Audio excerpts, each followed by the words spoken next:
Hello friends, welcome to our channel Learn with Nishman.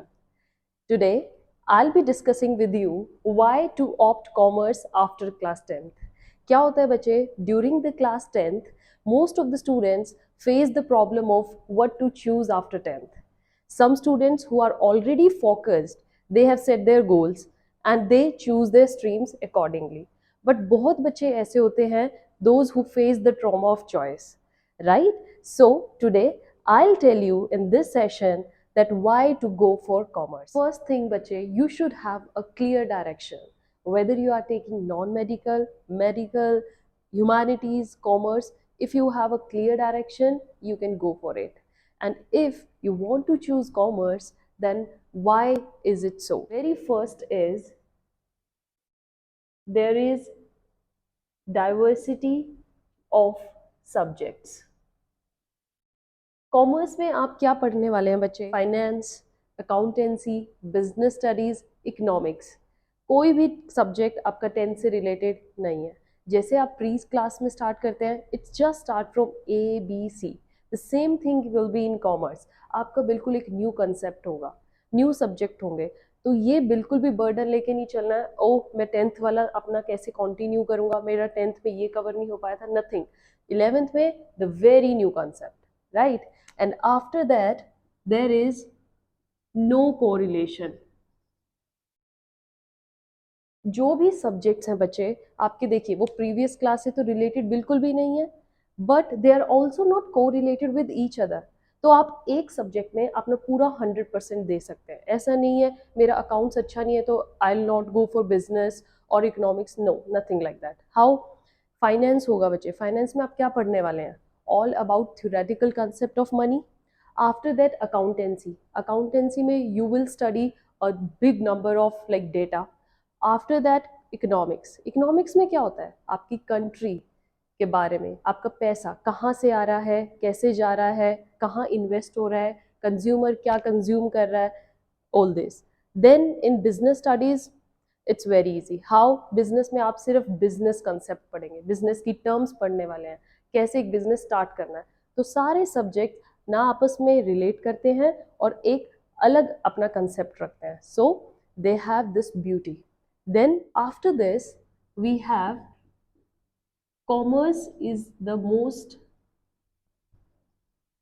favorable career choice.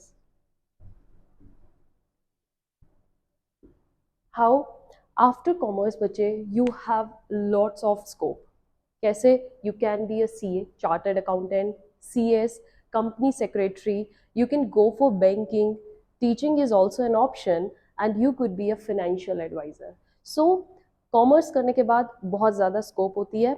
इस पे अगर आपको मेरे को एक सेशन चाहिए कि मैम हमें बताइए कि आफ्टर 12th हमारे पास क्या क्या स्कोप है, comment below, I will make that for you. Then here comes next, that is entrepreneurship. बहुत सारे स्टूडेंट्स इस कंसेप्ट को आई थिंक फर्स्ट बार देख रहे हैं और बहुत सारे स्टूडेंट शायद फेमिलियर भी होंगे इस टर्म से। एंटरप्रेन्योरशिप बच्चे, through entrepreneurship you can be an entrepreneur. अब आप कहोगे कि मैम एंटरप्रेन्योरशिप क्या होती है? It's simple, businessman. You can be a businessman, you can start your own business. कैसे? If you have a commerce background तो बच्चे बिजनेस बहुत अच्छे से जाएगा। क्यों? क्योंकि बिजनेस कहीं ना कहीं कॉमर्स से रिलेटेड है, राइट? अगर आप देखिए डिफरेंट स्ट्रीम से हो गए तो आपको पहले बैंकिंग सेक्टर की नॉलेज लेनी पड़ेगी, इंडस्ट्रियल सेक्टर की नॉलेज लेनी पड़ेगी। बट अगर आप कॉमर्स बैकग्राउंड से हैं तो already you know the terms, okay? Then it's international demand. देखिए बच्चे, every country wants to develop their economy, और इकोनॉमी को डेवलप करने के लिए they want the students who have economical background, commerce background indirectly. So if you are a commerce student, internationally demand बहुत ज़्यादा होगी आपकी। तो if you don't want to stay in India and you want to start your career outside, then it's also the best option. You can directly go abroad. Then is there is high salary package. Commerce background से हैं and if you want to start your career through a company, you want to go in a management line, तो क्या होता है बच्चे, students talk about salary package, है ना। आप कहीं पे भी बाहर जाएंगे, रिश्तेदार भी, family members, they will ask कि पैकेज कितना है बच्चे का। So that is what, commerce student हो तो सैलरी का पैकेज बहुत ज़्यादा जाता ही जाता है, ठीक है, it can go up to crores too. So commerce background है, पैसे के बारे में ज़रूर सोचोगे, मनी माइंडेड पर्सन ज़रूर होते हैं कॉमर्स वाले, तो high salary package is also there, so there your future is secure. Then knowledge of commerce is applicable in our daily life.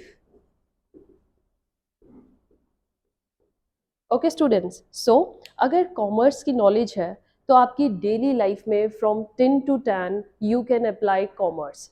How, if you want to start a shop, और if you want to start your small industry, if you want to start your just a small business sitting at your home. आजकल तो देखिए हमारा digital ज़माना है, तो अगर आप कोई भी काम जस्ट अपने मोबाइल फ़ोन से भी स्टार्ट करना चाहते हैं तो कॉमर्स की नॉलेज तो आपको कहीं ना कहीं तो अप्लाई ज़रूर करनी पड़ेगी। और if you have the commerce knowledge, अगर आपका कॉमर्स बैकग्राउंड है, सो ये तो प्लस पॉइंट होगा। So yes, it's applicable in your daily life. And the next benefit of being a commerce student is that you can be the financial professional for somebody। देखिए बच्चे, आजकल लोग बहुत ज़्यादा फाइनेंशियल सिक्योर होना चाहते हैं। अगर आपके पास कॉमर्स बैकग्राउंड है, कॉमर्स नॉलेज है, तो आप अपनी फाइनेंशियल नॉलेज को किसी के लिए यूज़ कर सकते हैं, किसी के लिए भी, मतलब it can be your family member too, right? तो financial professional like you can be financial advisor for somebody, and this can give you a good earning too. So financial professional is also the best option for being a commerce student. So by looking at these points, I can say that commerce can be a great choice for everyone, like for students, for society, and for nation also. So if you want to choose the safe path, go for commerce. It has a bright future. Thank you.